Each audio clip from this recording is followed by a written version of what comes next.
प्रधानमंत्री नरेंद्र मोदी के जन्मदिन को इस बार भी भारतीय जनता पार्टी बड़े ही भव्य तरीके से मना रही है पूरे देश में। और अब जानते हैं कि आखिर भारतीय जनता पार्टी के क्या कार्यक्रम रहने वाले हैं।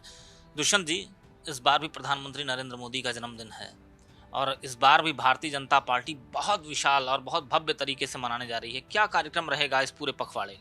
देखिए, देश के प्रधानमंत्री जो जन जन के नेता हैं, आज पार्टी नहीं, समाज, देश, समाज वर्ग आज उनका जन्मदिन मनाने में उत्साहित है। आज ही हमने भी एक यहाँ से प्रधानमंत्री का सपना था कि हवाई चप्पल पहनने वाला भी हवाई जहाज से जाना चाहिए।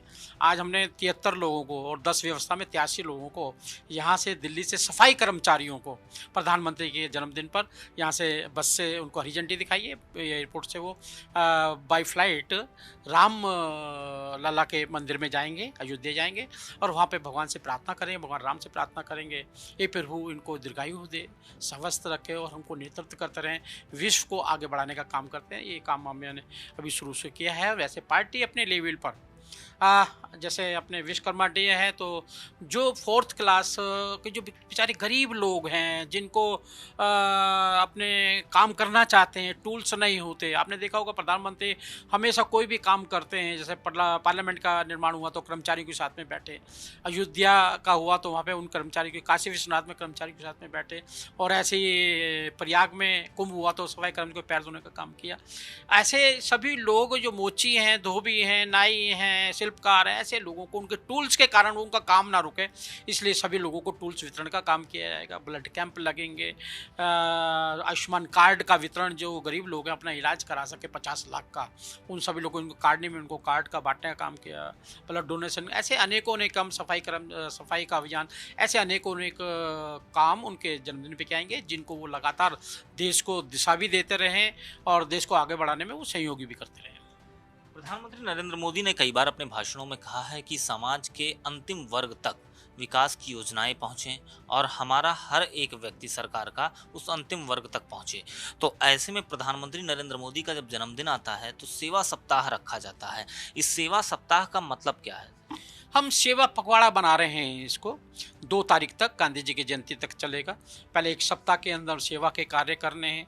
इसके अंदर जनता के बीच में, हॉस्पिटल में मरीज जो एडमिट हैं उनके पास में जाना, उनको फलों को वितरण करना, जो गरीब लोग हैं इलाज निकालते हैं, आयुष्मान कार्ड बांटना, ऐसे उनसे जुड़ी हुई सारी की सारी चीज़ें, जो लाभार्थी नहीं बने हैं उनको लाभार्थी बनाना, उनको योजना तक पहुँचाना, उन सब चीज़ों को करेंगे। और लास्ट में घर घर जाकर जनसंपर्क करेंगे। हम जनसंपर्क के माध्यम से उनकी क्या समस्या है, उन समस्या को निदान कैसे कैसे क्या क्या हो सकता है, वो सारा कर लास्ट में 2 तारीख को, 2 अक्टूबर को सफाई अभियान के साथ में समाप्त करेंगे। प्रधानमंत्री नरेंद्र मोदी का जो जन्मदिन नहीं आता है, इस जन्मदिन के पहले अगर देखा जाए तो उनकी लोकप्रियता लगातार बढ़ती जा रही है। 2014 से लेके और 2023 चल रहा है, 24 आ जाएगा, 10 साल हो जाएंगे।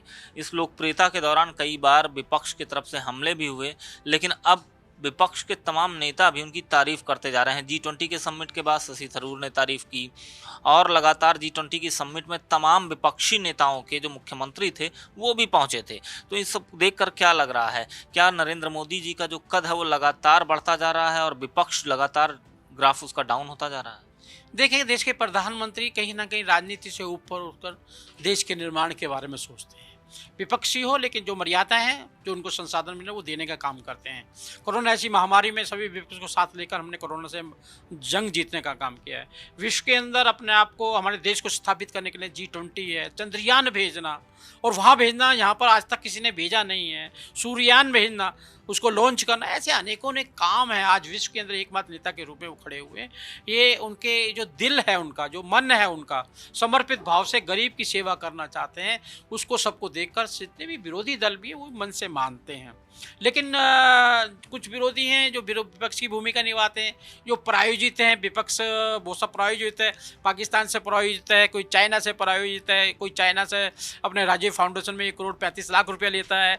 तो इसलिए उनका दाएं बाएं का गुणगान करना पड़ता है। और ये सही बात है, जैसे जयचंद थे ऐसे देश में भी अब भी जयचंद बहुत हैं जो देश को आगे बढ़ना नहीं देखना चाहते। लेकिन प्रधानमंत्री की समर्पण भाव और लोकतंत्र की जो प्रति समर्पित उनका व्यवहार है, ये मुझे लगता है कि उनके कद को बहुत इतना ऊंचा कर देगा, ये सब लोग बोने हो जाएंगे।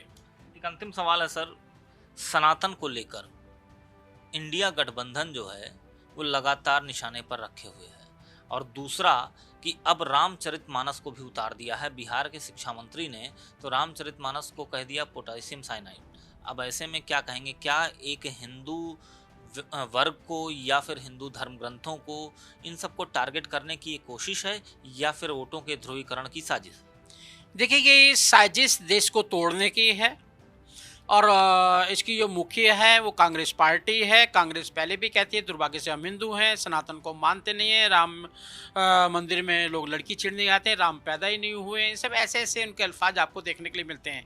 और इस प्रकार से ऐसा एक गिरोह जिसको INIDA कहा गया है, ऐसा एक गिरोह बन गया है जो देश की संस्कृति को तोड़ना चाहता है, देश के टुकड़े करना चाहता है। ये सब वही लोग हैं जो आज़ादी से पहले और आज़ादी के बाद देश के विघटन करने के साक्षी हैं, और मुझे लगता है ये वही काम कर रहे हैं। इनको देश की संस्कृति संस्कारों से मतलब नहीं है। तो देश किससे मजबूत है? हमारी संस्कृति और संस्कार से, सनातन से मजबूत है, हमारे वेदों से, रामचरितमानस गीता से मजबूत है, जिस कारण से वे उसी पे वार कर रहे हैं और देश को टुकड़े टुकड़े कर बिखेरना चाहते हैं। लेकिन ऐसा होगा नहीं। ये सनातन चिरस्थायी है। जब कोई नहीं था जब भी सनातन था, और जब कोई नहीं रहेगा जब भी सनातन रहेगा। धन्यवाद सर, हमारे साथ बातचीत कर रहे थे भारतीय जनता पार्टी के राष्ट्रीय महासचिव Dushyant Gautam ji. India daily live के लिए कैमरा पर्सन कमल के साथ अजय शुक्ला, नई दिल्ली।